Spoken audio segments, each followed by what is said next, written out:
Hey guys, welcome back to Dracoraygaming. I'm Draco. I'm going to be talking to you today about some Warzone tips. You want to get those Warzone wins? We're not going to be talking about 41 tips and a million tips and jabillion tips. We're going to talk about the top 10 things you need to do to get Warzone wins. I've had quite a amount of Warzone wins under my belt. I play with multiple people that have 50 Warzone wins, 100 Warzone wins, 200 Warzone wins, and I've seen the strategies. I've spent a ton of time in Warzone. We're going to get right to it and start talking about the 10 top things you can do to win. Let's go.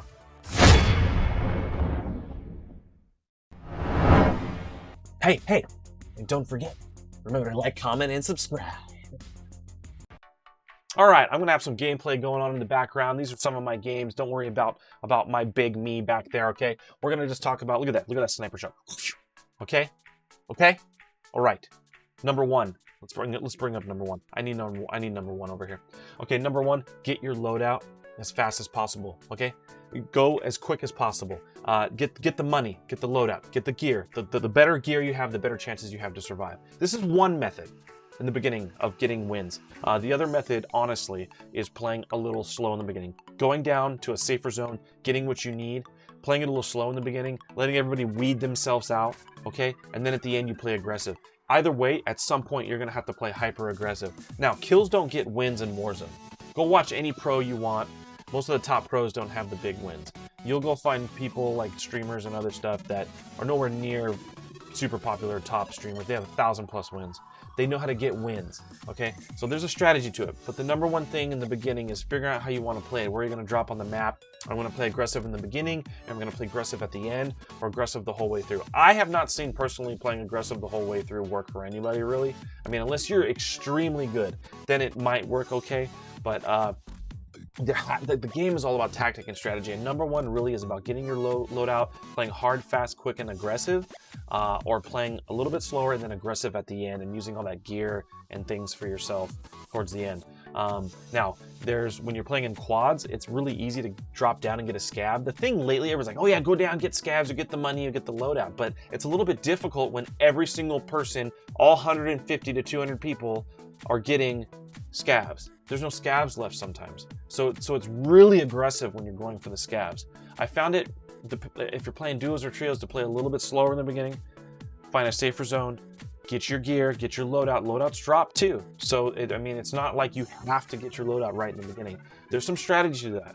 I don't want to spend a whole lot of time on that. We can talk more about that if you comment down below if you're willing to do some more talking about that. But we're going to move on to number two, your classes. Your first class, honestly, you can do what you want. This is just my personal opinion. I play overkill. I go overkill. I get both guns, rocking. I got long distance, I got medium range, short range. I got kind of like what I need to do right off the bat when I get my first loadout. I want to be lethal when that happens, okay? And so the next thing on your next loadout, when you get your second loadout, you want to go. I go Growl HDR in my loadout, and then my second loadout is a Ghost loadout, and I go Growl and like maybe RPG. A lot of different rifles out there. I know the Growl got nerfed. I still go with the Growl. It's still a laser beam, and I'm just used to it right now, so I'm sticking with it. The classes is a really important thing for number two. I mean, I have a fully loaded class towards the end. If you're lucky enough to get another loadout after coming out of the gulag and you're in the end circle, you want to have a fully loaded loadout so you have a lot of ammo.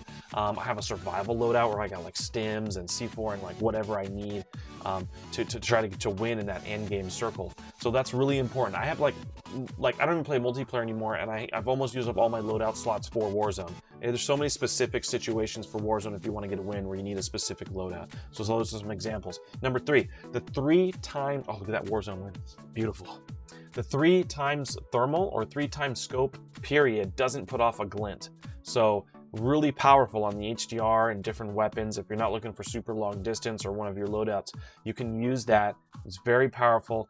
How you make sure that you're not seen on the map is really important. I mean, whether you're silenced, dead silenced, thermals without the glint, 3 times zooms without the glint, really, really, really helpful. Trust me. Number 4, solos, duos, and trios quads are not the same game. They're not the same game. They are so different. Solos, it's a camp fest. Everybody plays hyper slow. Duos, hyper aggressive, tight comms. Trios, pretty balanced. Trios are my favorite out of all of it. Quads, hyper aggressive, tight comms, and teams. You think there's 4 dudes just randomly playing together most of the time? Not usually. It's 4 guys that know each other, they're friends, they got tight comms, or it's squads, or it's clans, and it's really aggressive. So if you're looking for wins, the mode you're playing might be a hyper-aggressive mode. You might want to think about it. And here comes another Warzone win. I remember when I got this one. Boom. I've gotten wins. I got the final kill on that one too. It's a lot of fun. I'm telling you, I've gotten wins. I've had a lot of fun playing this game. Number 5, teamwork, tight comms, sharing the money, targeting enemies. If you're not playing with teammates that are targeting enemies, sharing money, doing selfie stick taps where you kind of use a selfie stick and self-res, you heal yourself up to 90, you stop, your buddy can come in and tap you, they're sharing money, they're doing all these things. If they're not doing all these things and doing the tight comms and tagging enemies so you guys can work together, you're probably not going to get a win because all the other teams are doing that. Number 6, positioning and predetermining the final circle are super important. Also, use the square map. You can see I use a square map up there. Use the square one, not the round one. You get 20% more visibility on the map. That helps. But it's also about determining the final circle. Take the high ground. I have the high ground, Anakin. You want the high ground. You want to make sure you're not in the clash zone. You're in the safe zone sometimes. Clash zone is where the gas is moving in fast. All the people are gatekeeping. All the firefighting is going on. Sometimes you can just let them weed themselves out. Go up towards where the safe zone is going to end. Like you can see in this one, I didn't get it, but you're on the high ground and you're in the safe zone, and you're trying to get that win, right? You're trying to give yourself the better chances to get that win. Number 7 is knowing when to start a gunfight and knowing when to not start a gunfight. If you're undermanned, if you're under-weaponed and geared, if you just don't have, you gotta think about your odds about winning a fight when there's a full squad ahead of you and you're missing half your team and you don't have good guns. Don't initiate the fight. Try to find a jump or advantage or figure something out. Like an example is at a buy station, if you see one guy rezzing one of his teammates and you don't see anybody else around, I mean, it's like 2-on-3 or 2-on-4, you have a better chance. I would engage. If you're rezzing if you're in the opposite position, you probably might not want to engage or get wrecked. You got to really think about your situation. There's a lot going on in this game. It's highly technical, and I'm having a lot of fun playing it. But there's so many things to it. Let's move on to number 8. Like I said, kills don't get wins in Warzone. They don't get wins. Strategy does. Teamwork does. Okay? There's a win in here towards the end that you'll see. I got 1 kill. Actually, I think it was the Warzone win we just watched. I got 1 kill that round, and it was the final kill. And we just kind of played it tight and nice and easy and nice and slow. And just the way it happened was everybody was weeding themselves out, and we moved in. We got to the final circle. We weren't trying to not be aggressive. We were just playing the game, get the final kill. Right here, you can see I got another final kill right here. It's going to happen right now. Check it out. So I'm coming around the corner, playing it tight, playing it safe, final circle. We're using tight comms. It's 3-on-1. We have the advantage. I spot him, I call him, I shoot him. He's down, he's dead. We win the round. We win the whole game. So that was another win that I really liked that we had. So yes, just strategy, teamwork, just like presented there. Flares, recons, loadouts, and revives. You definitely want to make sure you are watching out for those. Those are super important to watch out for, because if someone's getting a res off, a red flare will go off. If someone's doing a recon, the yellow flare will go off. And it's really good opportunities to get the jump on somebody that's trying to accomplish a mission or get their teammate back or whatever. That's a good time to engage, and that kind of goes along with the previous skill set I was talking about, when knowing when to start a gunfight and knowing when not to on number 7. So those are, you gotta be tactical. You gotta be strategic. It's all about that in this game. Sometimes it's luck. Sometimes it's where the circle ends up, and a lot of it's strategy and teamwork. So let's move on to number 10, the final one I want to talk about. Change your playstyle for Endgame. The Endgame and the final circle is a whole nother world. It is not like the rest of the game where you have this tons of map and tons of space and less chance of running into somebody and less chance of getting hit by C4 and all this other stuff. I know it sucks, but every single person out there is going to do anything they possibly can to get the advantage and jump on you, especially in the final circle. They're saving their cluster strikes. They're saving their C4s. They're saving anything they can possibly do. Their stuns, claymores. They're going to use the cheesiest, lamest, cheesiest stuff. I want to use a whole lot of other words to describe these kind of people. They're going to use the most, whatever, to exploit it, to get an easy kill, to get an easy win, to get a cheesy win. They're going to use it, and you kind of have to be a little prepared. I chuck C4s, I have to, in the end circle. It sounds lame, but you have to.